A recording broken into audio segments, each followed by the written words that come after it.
Welcome back, everybody. Today, we're going to be taking a deep dive into time-resolved fluorescence. TRF. TRF, yeah. Uh-huh.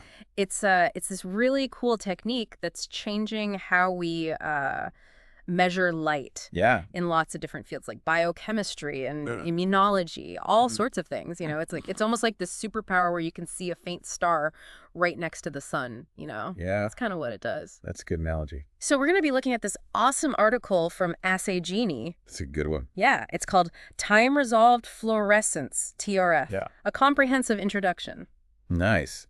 So are you ready to sort of unlock the mysteries of TRF and see why everyone's so excited about it? Absolutely. TRF is it's all about getting a clearer picture of what's happening at the molecular level, Okay. even when things get super complicated. Yeah. It's like being able to tune out all the noise in a crowded room Huh? and just focus on one voice. Yeah, I like that analogy a lot. Yeah. So I know you already know about fluorescence, the idea that some molecules light up Right. when you hit them with certain wavelengths of light. But Yeah.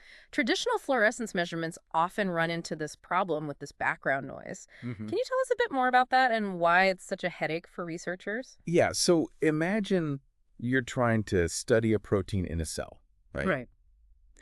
And you tag it with a fluorescent marker so you can see where it is. Okay. But the cell itself, it's like a busy city of molecules. Yeah. And many of them are naturally fluorescent too. Right. So that creates this background glow that can drown out the signal Okay. from the protein you're actually interested in. So it's like trying to find a needle in a haystack. Yeah. But the haystack is glowing. Exactly. So how does TRF actually help us separate that signal from all that noise? So TRF uses this clever trick. Okay. It's called delayed detection. Okay. So instead of measuring the fluorescence immediately, Right. it waits a tiny fraction of a second. Yeah. Like microseconds to milliseconds Oh. doesn't sound like much, but it's enough time for that short-lived background fluorescence to fade away. Right. And then you're left with the signal from the molecule you actually want to see. So it's all about timing. Yeah, it is. It's kind of like those long exposure photos Oh, where yeah. the moving lights blur, but the stationary stuff stays sharp. Exactly. You're basically letting the background noise blur out while your signal stays nice and focused. Right. So And that's what gives you all those Yeah. advantages. Better signal to noise ratio, Okay. sensitivity and specificity. Yeah. If you look at the comparative analysis table in the article, you can really see Right. how much better TRF is than traditional fluorescence. Yeah. It's like upgrading from a fuzzy old radio signal to crystal clear high definition. Yeah. That makes sense. Yeah. So, okay, we've got this really sensitive tool that can pick out these tiny signals. In all that noise, how is this actually being used out in the real world? Well, one of the biggest areas is drug discovery. Okay. Imagine you're looking for a drug that binds to a specific protein Uh-huh. that's involved in a disease. Okay.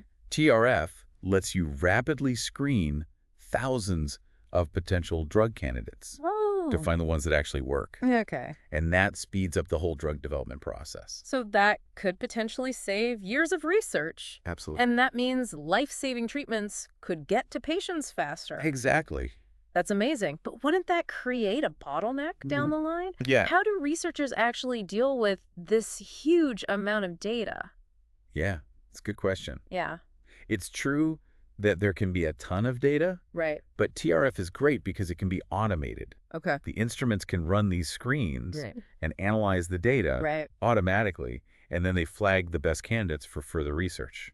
So it's like having a robotic lab assistant Yeah, kind of. that works 24/7. So TRF isn't just about sensitivity. Right. It's also about speed and efficiency. Exactly. That makes sense. Hmm. Now, the article also mentions this interesting application of TRF in food safety, Oh, yeah. detecting E. coli in apple cider. Yeah. Tell me more about that. Okay, so E. coli 0157.H7. Mm-hmm. It's this nasty strain of bacteria Wait. that can cause really bad food poisoning. Right. The traditional methods for detecting it, Yeah. they can be really slow, Okay.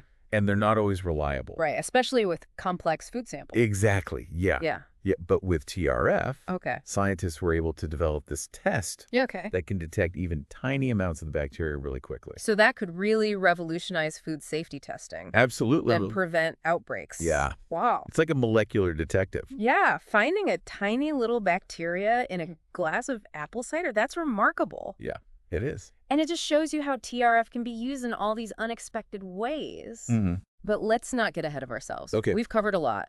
But before we move on, I want to make sure we're all clear on the key benefits of TRF. Sure. So first and foremost, we have this enhanced sensitivity. Right. TRF can detect even the faintest signals because it minimizes the background noise. Yeah. And that's super important when you're dealing with those complex samples Mm-hmm. where the signal you're looking for might be really weak. Absolutely. And this increase in sensitivity leads to better specificity too, right? You're less likely to get false positives. Which is super important for getting accurate and reliable results. Yeah, for sure. And just think about the implications for things like medical diagnosis. Uh-huh. You could potentially detect diseases at much earlier stages when Mhm. treatment is going to be most effective. Exactly. And then there's the versatility of TRF. Mhm. It can be used to study all sorts of molecules and processes, from proteins to DNA Uh-huh. to interactions between drugs and their targets. Yeah, it really opens up a lot of possibilities. So TRF is not a one-trick pony. No. It's a versatile tool with applications across many different fields. Mm. Okay, what else should we add to our list of advantages? So one advantage that I think is really important Okay. is the high throughput capability of TRF. Oh, yeah. It's ideal for automated large-scale analysis.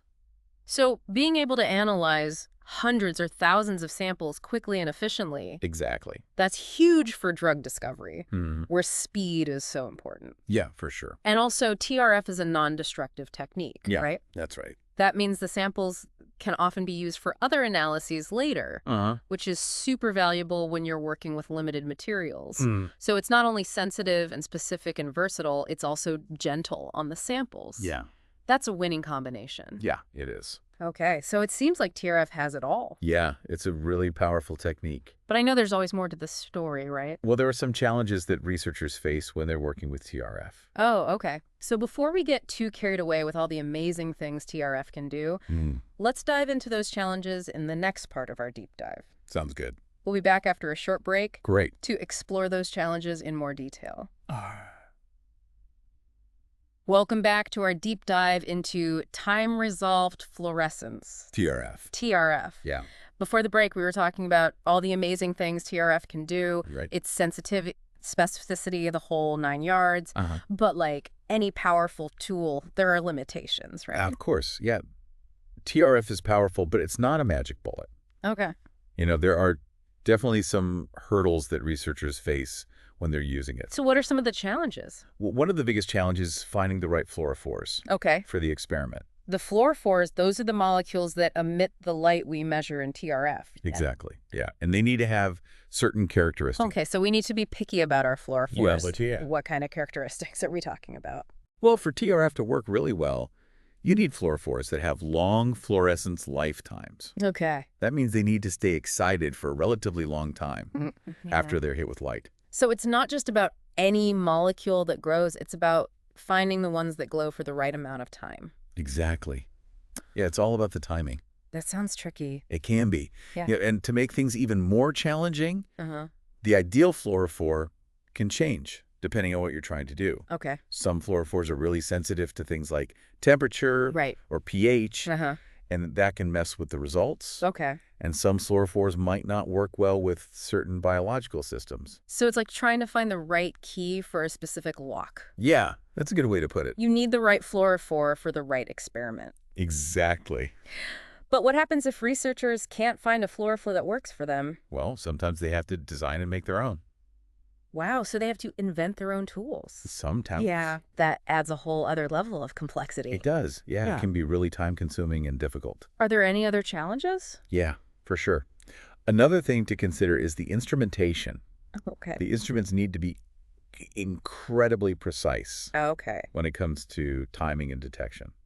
So it's not as easy as just using any old fluorescence microscope. Not really. Mm. No, TRF needs specialized equipment.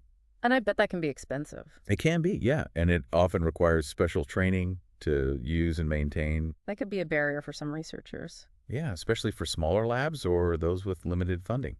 Right, and even with the right equipment, there's still the data analysis. Oh, yeah, that's a big one. We're dealing with these time-dependent signals, so Wow. things must get pretty complicated. They do, yeah. You need special software and algorithms to handle the time-resolved data. Okay. The algorithms have to be able to separate the signal from the noise. Right. And that means considering how the fluorophores decay over time. So it's not just a simple measurement. You're looking at how the signal changes over time. Exactly. Yeah. It can be pretty computationally intensive. And I imagine it takes a lot of expertise to interpret the data correctly. It does, yeah. Yeah. You need to be familiar with the nuances of TRF data analysis. So we've got the fluorophore challenge, the need for fancy equipment, and then the complexity of the data analysis. Hmm. It seems like TRF has a steep learning curve. It does. Yeah. But even with all these challenges, Yeah. the scientific community is constantly making TRF easier to use. Okay. New fluorophores are being developed, instruments are getting more sophisticated, Mhm. and data analysis software is getting more user-friendly. It's like any new technology, right? Yeah. There are always growing pains, but it seems like the potential benefits of TRF are so big They are, yeah. that researchers are willing to overcome the hurdles. Absolutely. So with all these advancements, what can we expect to see in the future of TRF?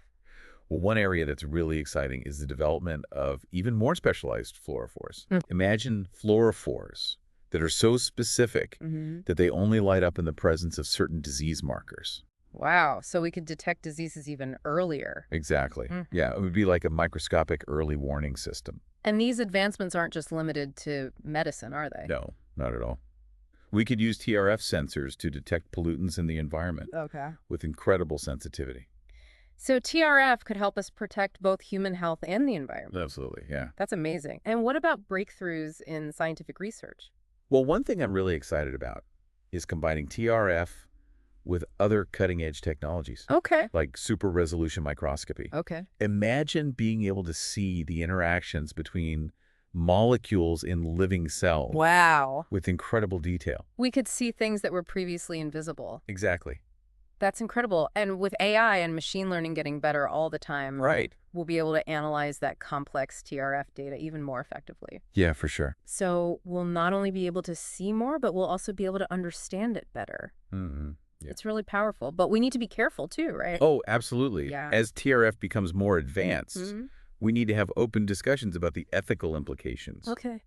Things like privacy, Right. accessibility, and the potential for misuse. Those are important points. Right. We need to make sure that these advancements benefit everyone. Exactly. And as scientists, it's our job to communicate our findings clearly and to make sure that the public has accurate information about TRF. Yeah, we need to work together, scientists, ethicists, policymakers, and the public to Correct. make sure TRF is used responsibly. That's a great point. So it's all about balancing the excitement for the possibilities with a healthy dose of caution. Exactly.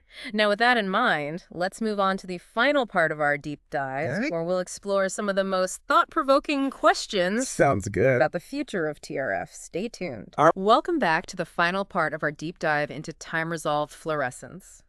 TRF. Yeah. We've talked about the strengths and the limitations and all the potential of this incredible technique. But now let's look ahead. Yeah. What's next for TRF? Well, one thing that I'm really excited about Yeah. is the development of even better fluorophores. Okay. Imagine fluorophores that are like molecular beacons Okay. that light up only when they find a specific disease marker. And that could help us diagnose diseases earlier? Exactly. Yeah, even in the earliest stages. That would be amazing. Yeah, it would be a game changer. It would be like a microscopic early warning system. Yeah, exactly. And these new fluorophores could be used for other things, too. Like, Oh, absolutely. cool. Well, we could use them to detect pollutants in the environment Okay. with incredible precision. So TRF could help us protect both human health and the environment. Yeah, exactly. That's really powerful. What about new scientific discoveries? One area that I think has huge potential Okay. is combining TRF with other technologies like super resolution microscopy. Okay. Imagine being able to see how molecules interact Yeah. in living cells Wow. with incredible detail. We could see things that were previously invisible. Exactly. That's amazing. And with all the advancements in AI Right. and machine learning, Yeah. we'll be able to analyze all that data Mm-hmm. from these advanced TRF techniques. So we'll not only be able to see more, Right. but we'll also be able to make sense of it. That's really powerful, but we need to be careful too, right? Absolutely. As TRF becomes more advanced, Yeah. we need to think about the ethical implications. Yeah, for sure. Things like Yeah. privacy, Yeah. accessibility, and the potential for misuse. Those are all really important points. Mm. We need to make sure that these advancements benefit everyone, Absolutely. not just a select few. Right. And as scientists, we have a responsibility to be transparent and to communicate our findings clearly and to engage with the public For sure. about the potential benefits and risks of TRF. Yeah, it's all about working together. Right. Scientists, ethicists, policymakers, and the public Yeah, to shape the future of TRF responsibly. that's a great point. Mm-hmm. So as we wrap up this deep dive Oh, into time-resolved fluorescence, Yeah, we're left with a sense of awe and excitement for the future. me too. This technique has already done so much for Mm. science and technology, and its potential is just incredible. It really is. It's been amazing exploring this topic with you. Yeah, it has. And thank you all for joining us on this journey of discovery. Thanks for listening, everyone. We hope you've learned a lot about TRF Mm. and its incredible potential to illuminate the world around us. It's a fascinating field. Until next time, keep those curious minds engaged, and remember the future is bright with the possibilities of science. Absolutely.